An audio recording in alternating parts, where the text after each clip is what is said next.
चयन कर रहे थे बाग में, उसी समय किशोरी जी अपने सखियों के संग बाग में प्रवेश करते। गोस्वामी जी कुछ सूत्र प्रदान करते हैं साधना के। गोस्वामी जी बताना चाहते हैं कि राम दर्शन करना है तो बाग में जाना पड़ेगा। रामचरितमानस में बाग का बड़ा महत्व है। गोस्वामी जी बताना चाहते हैं भगवान जब भी मिला, जिसे भी मिला, बाग में मिला, और कभी हमें आपको भी मिलेगा तो बाग में मिलेगा। राम दर्शन करना है तो बगीचे में जाना ही पड़ेगा। ध्यान दीजिएगा, कल जनक जी को राम जी का दर्शन कहाँ हुआ था? बगीचे में। आज भी सीता जी को राम जी का दर्शन कहाँ होगा? बगीचे में होगा। हनुमान जी को सीता जी का दर्शन कहाँ होगा? अशोक वाटिका, वो भी बगीचा ही है। उत्तरकांड में सनकादि ऋषियों को राम जी का दर्शन कहाँ हुआ? तो वहां भी वर्णन है कि बगीचे में हुआ। बगीचा क्या है? संत सभा चौदिश अमराई, सत्संग ही बगीचा है। माने सत्संग रूपी बगीचे में जाना पड़ेगा। फिर क्या करना पड़ेगा? सीता जी ने जो जो किया वो साधक को करना पड़ेगा। सीता जी बगीचे में आई और बगीचे में आने के बाद में सरोवर में स्नान किया। सरोवर में स्नान करने के बाद में भवानी की पूजा किया। तो इतना काम साधक को करना पड़ेगा। बाग में जाना माने सत्संग में जाना। सरोवर में स्नान करना। सरोवर क्या है? संत हृदय जस निर्मल वारी। बाग में जाना माने सत्संग में जाना, और सत्संग में जाते जाते किसी समर्थ महापुरुष को समर्पित हो जाना। श्रद्धा सभी के प्रति, लेकिन समर्पण किसी एक के प्रति समर्पित हो जाना। यही है सरोवर में स्नान। और फिर श्रद्धा को अपने जगाना। भवानी की पूजा माने श्रद्धा को जगाना। ये तीन काम साधक को करना पड़ेगा। तब चौथा काम आपका सदगुरु करेगा और आपको ले जाकर के राम जी के सामने खड़ा कर देगा। मानस भी सदगुरु ऐसा है। मानस से श्रेष्ठ सदगुरु कोई हो नहीं सकता। मानस भी सदगुरु। सदगुरु वैद वचन विश्वास। तो किशोरी जी ने स्नान किया, बाग में आई, सरोवर में स्नान किया, मांगलिक परिधान धारण किया और अब 7 सखियों के साथ भवानी के मंदिर में प्रवेश कर गई। माँ जगदम्बा की पूजा अर्चना में संलग्न हो गई। आई कितने थे? कितने आई थी? 8। वो 8वीं कहाँ गई? 7 तो किशोर जी के साथ पूजा में गई। 8वीं कहाँ गई माताओं?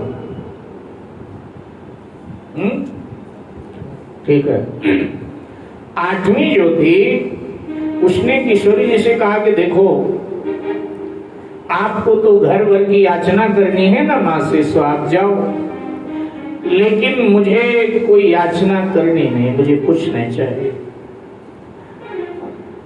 आज ये बाग बड़ा सुंदर लग रहा है, तुम जब तक आराधना करेंगी भवानी की तब तक हम बाग में चक्कर लगा के आ रही कि आज बाग इतना सुंदर क्यों लग रहा है। हर दिन आती हैं इसी समय हम सब, लेकिन इतना सुंदर कभी नहीं लगता था, लेकिन आज बड़ा रमणीय लग रहा है। अब आज सुंदर तो लगेगा ही, क्योंकि बाग में स्वयं श्याम सुंदर सैर करने आ गया तो बाग सुंदर लगेगा। इसलिए वो पूजा में नहीं सम्मिलित होती, थोड़ा घुमक्कड़ स्वभाव की थी, तो इसलिए वो घूमने में उसकी ज्यादा रुचि होती थी। उसने कहा मैं थोड़ा घूम करके आती हूँ। मानसकार उसका नाम बड़ा सुंदर देते, मानसकार ने उसका नाम दिया एक सखी। एक सखी मानस पीयूष में आया कि ये नाम है उसका एक सखी, और फिर बहुत नाम मानस पीयूष में दिए हैं विद्वानों। अच्छा, जिसको हम बहुत प्यार करते हो उसके नाम भी कई हम लोग गढ़ देते हैं। घर में कोई छोटा बच्चा हो तो कितने कितने नाम से लोग उसको बुलाते हैं, क्योंकि वो सबके प्यार का पात्र होता है, इसलिए परिवार के जितने सदस्य उतना नाम उसका रख देते हैं। ऐसी ये जो बावरी सखी है ना, ये तो मेरा संबोधन है, ये भी मेरा अपना नहीं। हमने साकेतवासी पंडित राधेश्याम जी बरेली वाले, जिनकी राधेश्याम रामायण चलती ना, उनका संबोधन है, तो उनसे ले लिया मैंने, क्योंकि मुझे भी ये संबोधन प्रिय लगता है, तो मैं भी एक सखी को बावरी सखी कहा करता हूँ। ये उनका संबोधन है, आदरणीय पंडित जी का, राधेश्याम जी का। तो घूमने का थोड़ा उसको था। मानसकार कहते हैं कि एक सखी सिया संग बिहारी, एक सखी सिया संग बिहारी, रही रही देखन भुलवाई, रही रही देखन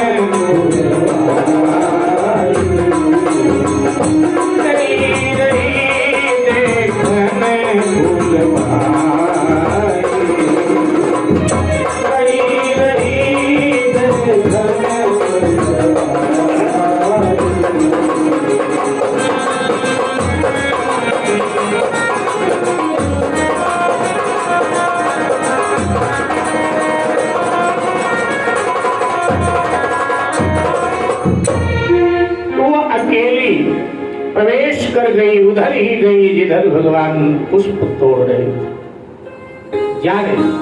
अचानक सामने दृष्टि डाली तो एकदम भगवान श्री राम लक्ष्मण दिख, और जैसे भगवान श्री राम लक्ष्मण को बावरी सखी ने देखा तो सचमुच में बावरी हो गई। कदम रुक गए, आंखें खुली की खुली, मुंह खुला का खुला, देह की अवस्था का भान ही भूल गई।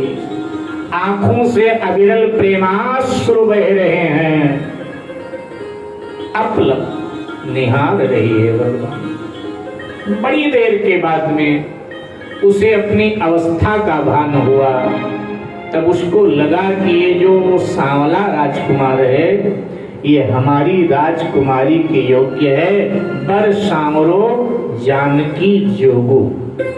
तो ये हमारे किशोरी के योग्य है। मैंने तो इसको पसंद कर लिया किशोरी के लिए, लेकिन बात तो तब बनेगी जब किशोरी जी भी इसको पसंद करें अपने लिए। ये तो मेरी पसंद है कि किशोरी लाएगा, तो क्यों ना किशोरी जी को लाके इसका दर्शन कराऊं। और अब वो उल्टे पांव भागी भागी आए जहां देवी मंदिर में माँ की स्तुति कर रहे थे किशोरी जी। एकदम हाथ पकड़ कर हिलाया, किशोरी जी सुनो सुनो। अरे देवी माँ की स्तुति बाद में गा लेना, देवी माँ मंदिर में रहेंगी, ये मंदिर छोड़कर कहीं जाने वाली नहीं, क्योंकि आपके पिताश्री ने इनकी यहाँ स्थापना किया है, इसलिए यहीं विराजेंगी। लेकिन हम चलता फिरता देवता का दर्शन करके आए हैं, और वो तो थोड़ी देर में निकल जाएगा यहाँ से। चल चल, मैं तुझे असली भगवान का दर्शन करा के लाते, ये कहकर हिलाने डुलाने लगे। अब स्तुति जब पूर्ण हुई माँ की, किशोरी जी ने आंख खोला तो इसकी हालत देख करके एकदम चकित रहे। ये सिस्कियां ले रही है, रोती जा रही है, रोती जा रही है। क्या कह रही थी? अब बता, बोल नहीं पा रही, चुप मौन हो गई, आंखों से बस आंसू बह रहे। अरे अभी अच्छी भली तो गई थी और ये क्या दशा बना कर आ गई? कोई पीड़ा हो रही है शरीर में, अथवा कोई बीमारी लगी, अथवा डर गई तो अकेले गई थी बाग में घूमने, क्या है? कुछ बाधा है, राधे श्याम रामायण से, कुछ बाधा है या पीड़ा है, सदमा है या बीमारी है, सदमा है या बीमारी है, सदमा है या बीमारी है, लड़कर आई है किसी जगह, किसी बात की मारी है, या किसी बात की मारी है, या किसी बात की मारी है, या किसी बात की मारी है, या किसी बात की मारी है। हो रही बात में बात, फूलों में फूल रही है तू, फूलों में फूल रही है तू, फूलों में फूल रही है तू। ऐसी क्या दौलत मिली तुझे जो आपा भूल रही है, ऐसी क्या दौलत मिली तुझे जो आपा भूल रही है, ऐसी क्या दौलत मिली जो आपा भूल रही है।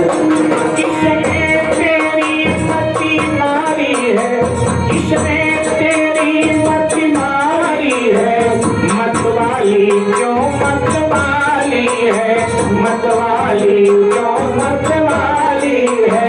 जिसने ये रंग चढ़ाया है वो कौन दाग का माली है, जिसने ये रंग चढ़ाया है वो कौन दाग का माली है, किसने ये रंग चढ़ाया है वो कौन दाग का माली है, जिसने यह रंग चढ़ाया है वो कौन दाग का माली है।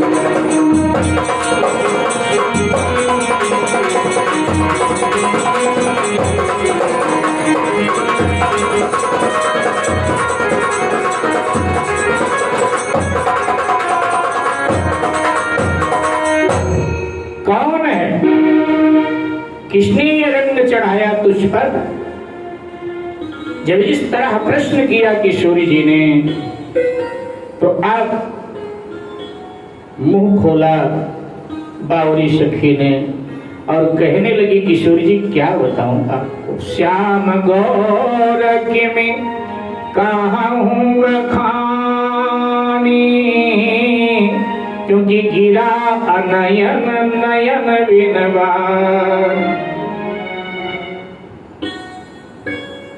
जिसने देखा है वो बोल नहीं सकते, और जिसको बोलना है उसने देखा नहीं, माने कहना चाहते ब्रह्म अवर्णीय है, ब्रह्म का वर्णन नहीं किया जा सकता। आंखों ने देखा है, उन्हें बोलना नहीं आता।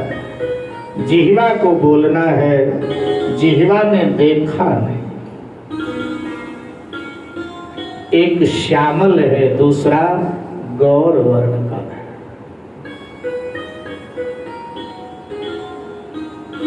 फिर आगे वो अपने ढंग से वर्णन कर देती है। आइए मैथिली भाव में सुनते हैं।